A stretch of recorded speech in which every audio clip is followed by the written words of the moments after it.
ಮಿತ್ರರೇ ನಮಸ್ಕಾರ. ಮಿತ್ರರೇ, ಬಿಹಾರದಲ್ಲಿ ಚುನಾವಣೆಗೂ ಮುಂಚೆ ಚುನಾವಣಾ ಆಯೋಗ ವೋಟರ್ ಲಿಸ್ಟ್ನ ಪರಿಷ್ಕರಣೆ ಮಾಡ್ತಾ ಇದೆ ಅಂತ ನಿಮಗೆ ತಿಳಿಸ್ಕೊಟ್ಟಿದ್ದೆ.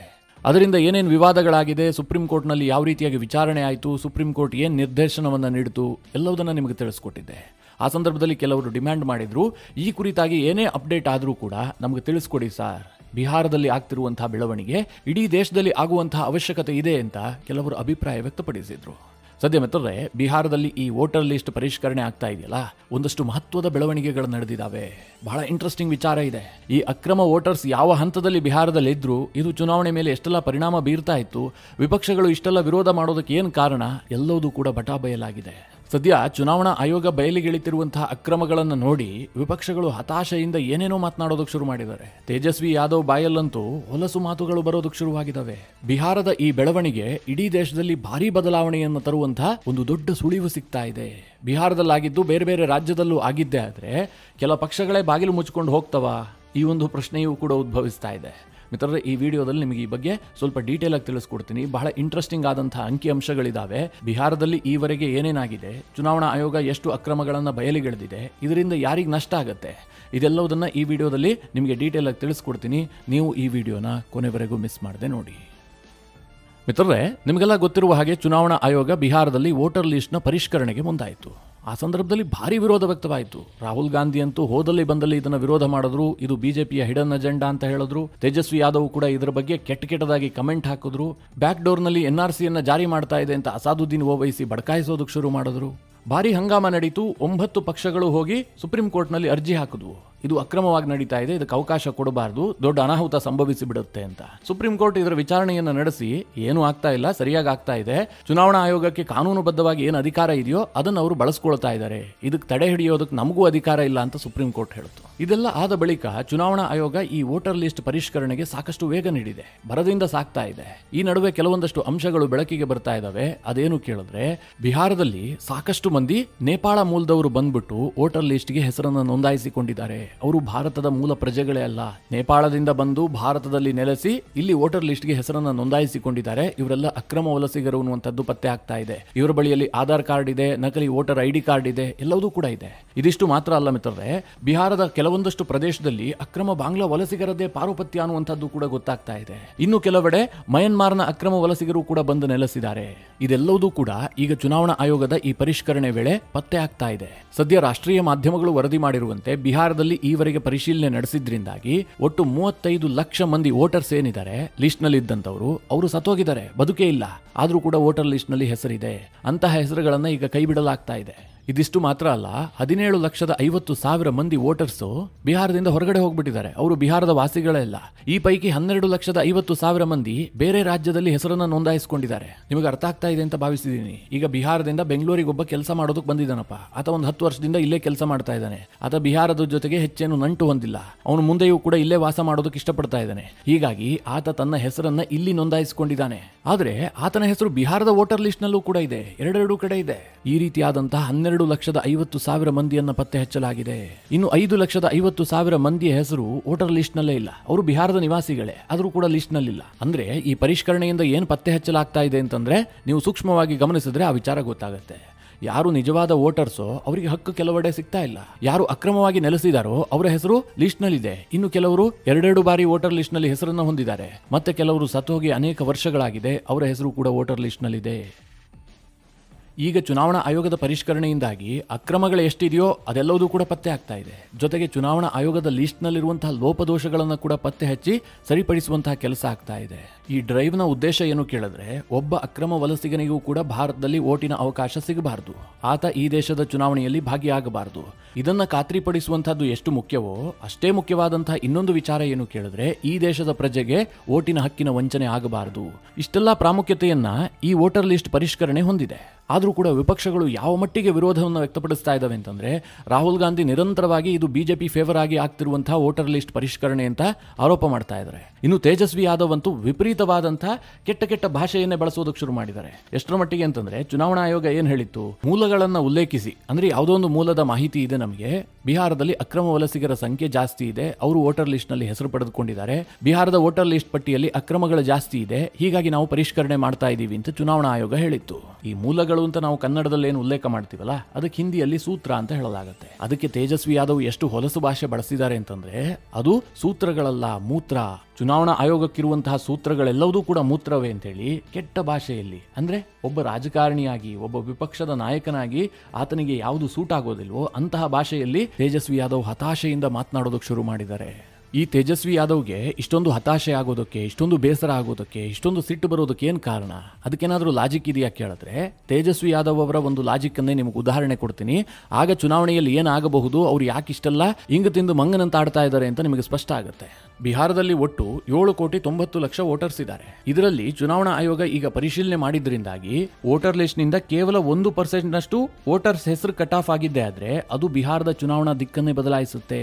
ಈಗ 7,90,00,000 ವೋಟರ್ಸ್ ಪೈಕಿ 1% ವೋಟರ್ ಲಿಸ್ಟ್ ನಿಂದ ಹೆಸರು ಹೋಗಿದ್ದೆ ಆದ್ರೆ 7,90,000 ಮಂದಿ ವೋಟಿಂಗ್ ಪವರ್ ಅನ್ನ ಕಳೆದುಕೊಳ್ತಾರೆ. ತೇಜಸ್ವಿ ಯಾದವ್ ವಾದ ಏನು ಕೇಳಿದ್ರೆ ಇದರಲ್ಲಿ ಬಿಹಾರದಲ್ಲಿ ಸರಿಸುಮಾರು 35 ಕ್ಷೇತ್ರಗಳಲ್ಲಿ ಕೇವಲ 3,000 ಅಂತರದಲ್ಲಿ ಫಲಿತಾಂಶ ನಿರ್ಧಾರ ಆಗುತ್ತೆ. ಅಂದ್ರೆ ಗೆಲುವಿನ ಅಂತರ ಕೇವಲ 3,000 ಇರುತ್ತೆ. ಎಷ್ಟು ಕ್ಷೇತ್ರ?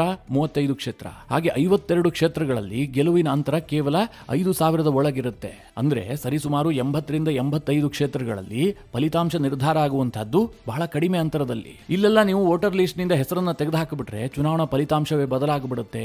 ಬಿಜೆಪಿ ಇದಕ್ಕೋಸ್ಕರವಾಗಿ ಚುನಾವಣಾ ಆಯೋಗವನ್ನ ಬಳಸಿಕೊಂಡು ಈ ರೀತಿಯಾದಂತಹ ಪರಿಶೀಲನೆಯನ್ನ ಮಾಡಿಸ್ತಾ ಇದೆ ಅಂತೇಳಿ ತೇಜಸ್ವಿ ಯಾದವ್ ಆರೋಪ ಮಾಡ್ತಾ ಇದ್ದಾರೆ.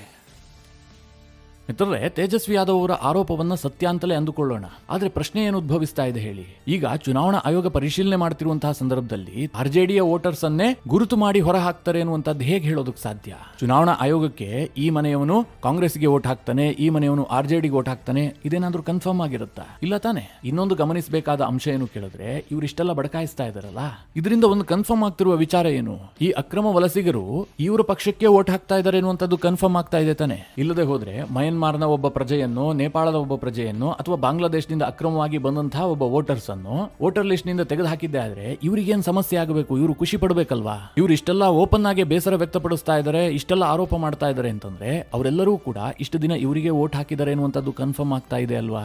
ಮುಖ್ಯವಾಗಿ ಬಿಹಾರದ ಸೀಮಾಂಚಲ ಪ್ರದೇಶದಲ್ಲಿ ಅಕ್ರಮ ವೋಟರ್ಸ್ ಗಳ ಸಂಖ್ಯೆ ಜಾಸ್ತಿ ಇದೆ ಅನ್ನುವಂಥ ಅನುಮಾನ ಇದೆ. ಯಾಕೆ ಕೇಳಿದ್ರೆ ಇದು ಪಶ್ಚಿಮ ಬಂಗಾಳದೊಂದಿಗೆ ಗಡಿ ಹಂಚಿಕೊಂಡಿರುವಂತಹ ಪ್ರದೇಶ. ಈ ಪಶ್ಚಿಮ ಬಂಗಾಳಕ್ಕೆ ಬಾಂಗ್ಲಾದಿಂದ ಅಕ್ರಮ ವಲಸಿಗರು ಬರ್ತಾರೆ. ಇವರು ಈ ಸೀಮಾಂಚಲ ಭಾಗಕ್ಕೆ ಬಂದ್ಬಿಟ್ಟು ನೆಲೆಸಿದ್ದಾರೆ ಎನ್ನುವಂತಹ ಅನುಮಾನ ಇದೆ.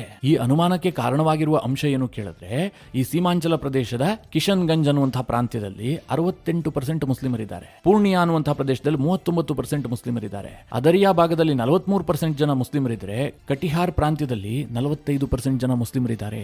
ಈ ಹಿಂದೆ ಹೀಗಿರಲಿಲ್ಲ. ಕಳೆದ ಒಂದು 2-3 ದಶಕದಲ್ಲಿ ಇಲ್ಲಿ ಮುಸ್ಲಿಂ ಪಾಪ್ಯುಲೇಷನ್ ವಿಪರೀತವಾಗಿ ಜಾಸ್ತಿ ಆಗ್ತಾ ಇದೆ. ಇದೆಲ್ಲವೂ ಕೂಡ ನ್ಯಾಚುರಲ್ ಆಗಿ ಆಗ್ತಾ ಇಲ್ಲ.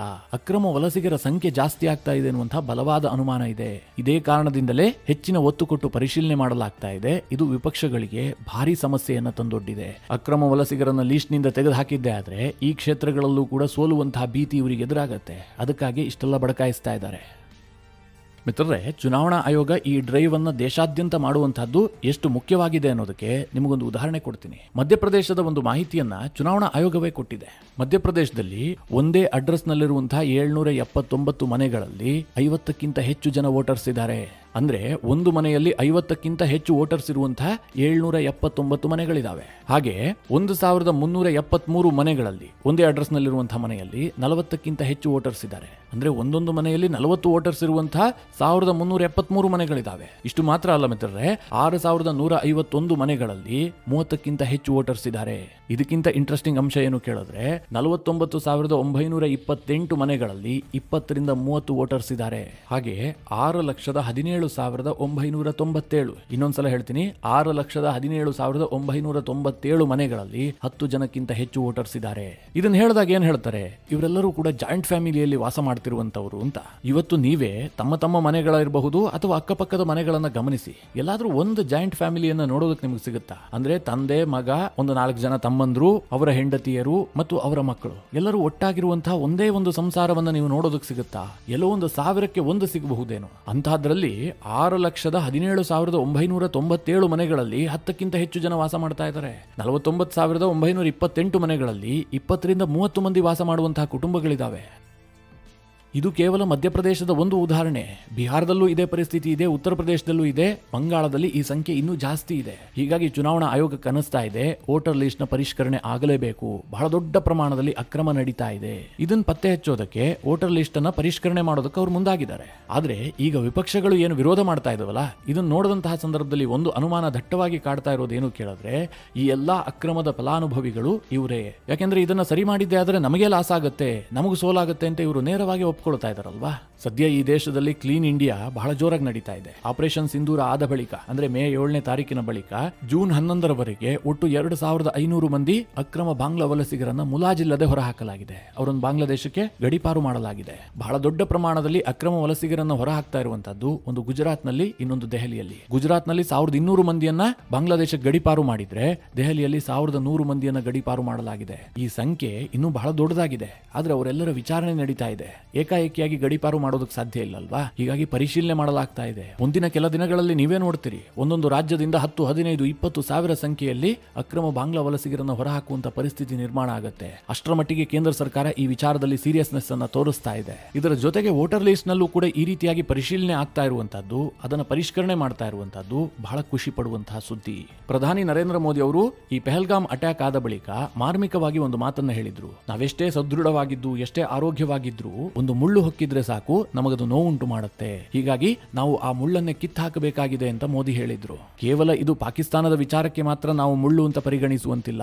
ನಮ್ಮ ದೇಶದ ಒಳಗೆ ಇಂತಹ ಅನೇಕ ಮುಳ್ಳುಗಳಿದಾವೆ. ಇವುಗಳನ್ನು ನಾವು ಸಾಕಿ ಸಲಹುತ್ತಾ ಇದ್ದೀವಿ. ನಮ್ಮ ವ್ಯವಸ್ಥೆಯ ಭಾಗಗಳಾಗಿದ್ದಾವೆ. ನಮ್ಮ ಚುನಾವಣೆಯಲ್ಲಿ ಬಂದು ಇವರು ಮತದಾನ ಮಾಡ್ತಾ ಇದ್ದಾರೆ ಅಕ್ರಮ ವಲಸಿಗರು ಅಂತಂದ್ರೆ ನಾವೆಷ್ಟು ಕೆಟ್ಟ ಪರಿಸ್ಥಿತಿಯಲ್ಲಿ ಇದೀವಿ ಅಂತ ಯೋಚನೆ ಮಾಡಿ. ಇದೇ ಕಾರಣದಿಂದ ಬಿಹಾರದಲ್ಲಿ ಅಕ್ರಮ ವಲಸಿಗರನ್ನ ಹುಡುಕ್ತಾ ಇರುವಂತಹದ್ದು, ಅವರನ್ನ ವೋಟರ್ ಲಿಸ್ಟ್ ನಿಂದ ಹೊರ ಹಾಕ್ತಾ ಇರುವಂತಹದ್ದು ಈ ದೇಶದ ರಾಜಕೀಯ ವ್ಯವಸ್ಥೆಯಲ್ಲಿ ಒಂದು ದೊಡ್ಡ ಬದಲಾವಣೆಯನ್ನ ತರುತ್ತೆ ಎನ್ನುವಂತಹದ್ದು ಖಾತ್ರಿ ಆಗ್ತಾ ಇದೆ. ಮಿತ್ರರೇ, ಈ ಬಗ್ಗೆ ನಿಮ್ಮ ಅನಿಸಿಕೆ, ಅಭಿಪ್ರಾಯಗಳೇನು? ಕಮೆಂಟ್ ಮಾಡುವ ಮೂಲಕ ನಮಗೆ ತಿಳಿಸಿ. ಹಾಗೆ ನಿಮಗೆ ಈ ವಿಡಿಯೋ ಇಷ್ಟವಾದರೆ ಲೈಕ್ ಮಾಡಿ. ಜೊತೆಗೆ ನೀವಿನ್ನೂ ನಿಮ್ಮ ನೆಚ್ಚಿನ ಸಂಸ್ಕಾರ ಸೌರಭ ಯೂಟ್ಯೂಬ್ ಚಾನಲ್ನ ಸಬ್ಸ್ಕ್ರೈಬ್ ಮಾಡಿಲ್ಲ ಅಂತಾದರೆ ಈ ಕೂಡಲೇ ಸಬ್ಸ್ಕ್ರೈಬ್ ಮಾಡಿ.